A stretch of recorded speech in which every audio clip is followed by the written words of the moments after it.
Okay, my name is James Williams Jr. This is Comfort Habit number 2.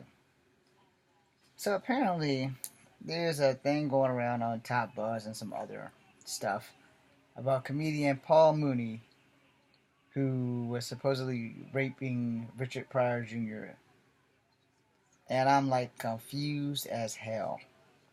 So Paul Mooney Council Show admitted acquaintance that he raped Richard Pryor Jr. Okay, this is not the one that I have seen. I've seen one with Richard Pryor Jr. saying that Paul Mooney raped him. But that's what that says right there. Paul Mooney, canceled show, admitted acquaintance or admitted accusations that Richard Pryor raped him. I mean, he raped Richard Pryor's son. Okay, so I don't know. Let's go ahead and read it. Comedian Paul Mooney was ambushed by devastating news in a tell-all book, The Legendary Comic Richard Pryor's Ex-Bodyguard, which accused Mooney of raping Richard Pryor Jr. during his son's formative years. I guess that means when he was a child. As a result, Mooney counseled shows for a seeable future in order to come to grips with these damning, inflammatory accusations fired off by the ex-bodyguard.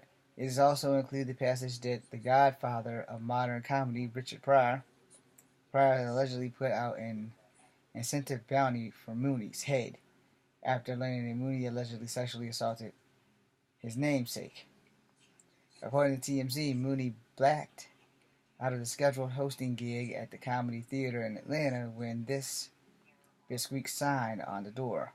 Attention, Paul Mooney is not on the show tonight due to health reasons. We have transferred the purchase of Faison, Love, and Donald Rawlings. Let the box office know. Translation, no Mooney, but no refund. Okay, that sucks. Poor people that went to go see that. A Mooney representative spoke to TMZ telling him that the bodyguard, God damn, why they have to have these damn names. I think it's Rashawn. Rashawn. I'm gonna spell the shit out for you. Shon. Khan. Kahn. Accused have ratcheted up Mooney's stress level, and they have advised as they are urban Americans to get ghost while the situation is calm. Meanwhile, Richard Pryor Jr. did not confirm or deny that Mooney, who molested him as a child, but tells TMZ, that he was sexually abused, and it did not help that Richard Pryor Sr.'s widow, Jennifer Lee Pryor, got on the social media and confirmed that Richard Pryor Jr. did address the matter at dinner following his father's funeral. Okay, so first and foremost, the sexual abuse of a child. Okay, so we have Richard Pryor Jr. saying that Paul Mooney sexually molested him. And this also will relate to Michael Jackson name being removed from whatever the Vanguard Award was. And it also will address the fact that Michael Jackson was never really cleared of molesting children. And this happens to celebrities more often than not. Alright? I'm saying this because I I can't say Michael Jackson is a molester because he didn't molest me. I can't say that he is. I can't say that he ain't. And they're giving Dave Chappelle a little bit of flack on that for him slamming the people who accused Michael Jackson of molesting. Now I will say this though. I'm gonna make a totally different video about this one day. But for right now, and so that I remind myself, celebrities are in danger of being constantly accused of this shit. And a lot of celebrities set themselves up for this epic fail. And the reason I say that, alright, Michael Jackson never got a chance to be a kid because from the age of like 5, he's been the Jackson 5 and he's been singing and singing and singing and singing.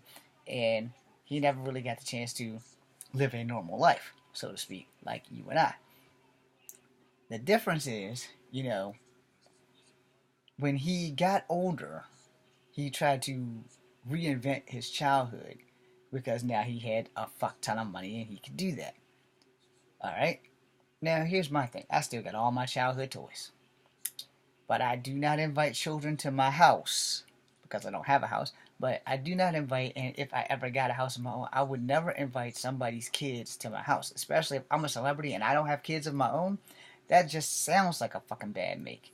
And then you have him when he was younger. He had Emmanuel Lewis go to his house. Emmanuel Lewis never came out and said that Michael Jackson did something to him. He never did that. Then you have Macaulay Culkin who came to his house, went home alone. You know the kid. He's never come out and said that Michael did anything to him. But then you have people who are not of money who have gone to Michael Jackson's house, and I guess they were there with Macaulay Culkin and all those other people. Next damn thing you know, you have 2 to 4 people saying that Michael Jackson molested them. And then you got Michael embarrassing himself about vitiligo and all this other shit. And as a celebrity, this is the thing that I'm not looking forward to because I am not a celebrity, but if that dream ever comes true, you have to set some ground rules, alright? 1, you have no business, if you have no kids, having kids come to your house and spend the night. Now, if they're on like a class school tour, and if you're really smart, you'll have a camera in every room in your house, and the off-limit sections, they will just not be able to go in. And you would give the kids the tour. You're like, this is my museum of everything I've done, everything I've gone. You know, I've been over here to China. I got this little statue. I've been over here to Japan. I got this little statue.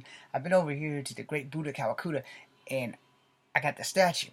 You know, you have one section of your house where you just let kids come in and they can tour the place, and that'll be that. And then them and their chaperone are getting the hell out of your house.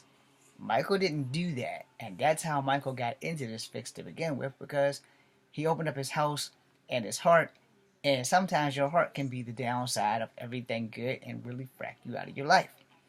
Michael Jackson died still not being cleared of being a child molester. And yet everybody still got their damn hand out wanting some of his dough. And I sit there and I said, well, goddamn, you know, first off, he's a celebrity. So of course people are going to want to hang a celebrity out to dry. There have been very few celebrities that skate that thin ice and not get accused of something. And it's the same thing.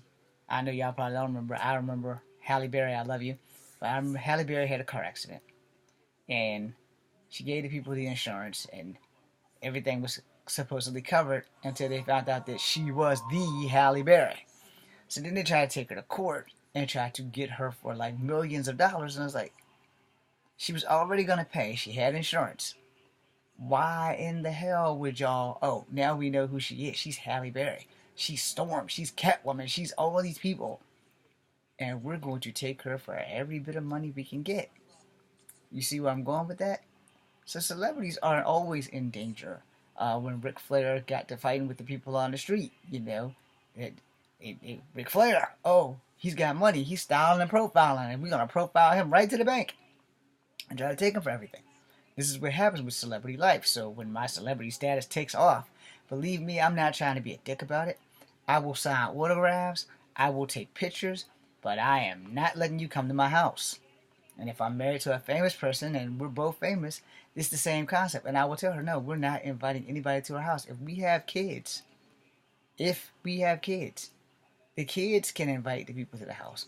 But the parents will sign a waiver that they will be monitored 24 hours while they're in my house. Every camera's going to be on in every room in that house. And that's all to that. Because you're not hemming me up for shit.